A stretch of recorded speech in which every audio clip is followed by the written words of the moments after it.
call me P. Muhammad, a third-year respiratory therapy student at Universidad de Zamboanga. In this video, I will demonstrate the proper procedure for assessing the thorax and lungs, which is essential part of the respiratory assessment. Good day, sir. I am Nicole P. Muhammad. I will be your RT for today. Ang gagawin ko po ngayon is i-check ko yung chest and your lungs anteriorly and posteriorly, which means i-check ko po yung front nyo and your back. So first, hand wash. So sir, I will going to inspect you po. Talikod po tayo, sir. Inhale. Exhale. Inhale. Exhale. Sir, next po, balik po.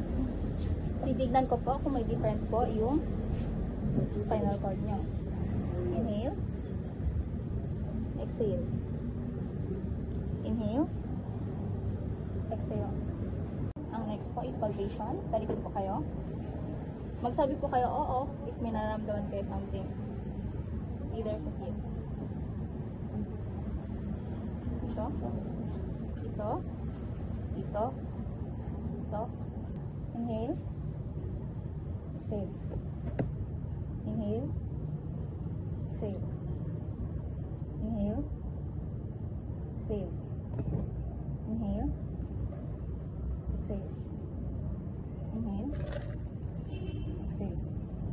Papalpate ko po ulit ang likod nyo. As I palpate your back, please repeat after me. Say 1, 2, 3. 1, 2, 3. 1, 2, 3. 1, 2, 3. 1, 2, 3. 1, 2, 3. 1, 2, 3. 1, 2, 3. 1, 2, 3. So sir, let's proceed sa percussion.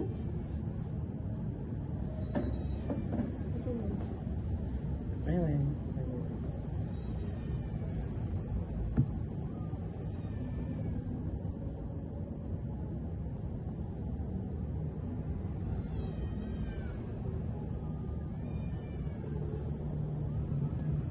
So sir, next po is auscultation. I'm going to check your back po, sounds ng back mo, using the stethoscope. Talikod po tayo.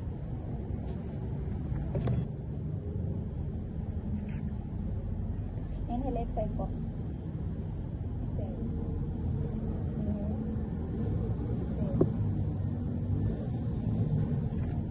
Exhale. Exhale. Inhale.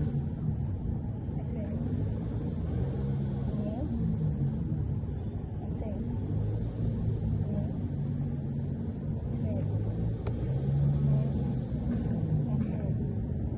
Inhale. Exhale. So sir, tapos na po tayo sa posterior. I-check ko po ang inyong anterior, yung front nyo po. I-inspect ko po sir ha. So far sir, okay naman yung breathing nyo. Proceed na po ako sa palpitation. Inhale. Exhale. Inhale. Exhale. Inhale. Exhale. Okay sir, done na po. Patient pa rin. Sir, proceed na po tayo sa next step. Inhale. Exhale. Inhale. Exhale. Inhale. Exhale. Inhale. Exhale. Next sir, say 1, 2, 3 po. Ulitin natin. Wiley. 1, 2, 3. Okay sir. Proceed na tayo sa percussion.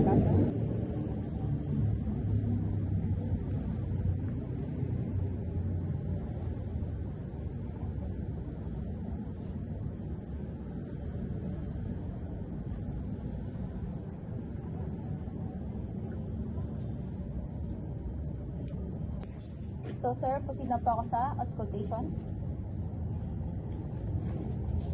Inhale. Exhale. Inhale. Exhale. Inhale. Exhale. Inhale. Inhale. Exhale. Inhale. Exhale. Inhale. Exhale.